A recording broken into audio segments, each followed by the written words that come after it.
Hi friends, டேஸ்டான chicken tandoori வீட்டில் எப்படி செய்கிறதுன்னு பார்க்கலாமா? அதுக்கு ஆஃப் கே சிக்கன் எடுத்து க்ளீன் பண்ணி வாஷ் பண்ணி வச்சுருக்கேன். மசாலா வந்து கரம் மசாலா 1/2 டீஸ்பூன், 1 டீஸ்பூன் கலை மிளகாத்தூள், 1/2 டீஸ்பூன் ஜீரகத்தூள், 1 spoon garam masala, 1 spoon red chilli powder, 1/2 teaspoon மஞ்சள்தூள், உங்களுக்கு தேவையான அளவு salt, 1 teaspoon curd, ginger garlic paste போட்டு அதுக்கப்புறம் சிக்கனை போட்டு நல்லா மிக்ஸ் பண்ணி ஒரு 15 மினிட்ஸ் ஊற வச்சுக்கலாம். பேன் வச்சு பேன் சூடானதும் ஆயில் விட்டு நம்ம ஒரு சிக்கனாக போட்டு ஃப்ரை பண்ணி எடுத்துக்கலாம்.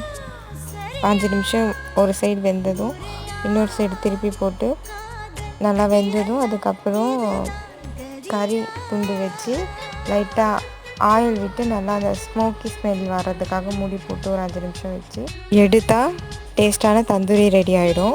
க்ரீன் சட்னி ஆல்ரெடி ரெடி பண்ணி வச்சுட்டேன். மயோனைஸ், லெமன், ஆனியன் வச்சு சாப்பிட்டா சூப்பராக இருக்கும். இந்த ரெசிபி வீடியோ பிடிச்சிருந்தா நீங்களும் ட்ரை பண்ணி பாருங்கள். இந்த வீடியோ பிடிச்சிருந்தா மறக்காமல் சப்ஸ்கிரைப், லைக், ஷேர் பண்ணுங்கள் ஃப்ரெண்ட்ஸ்.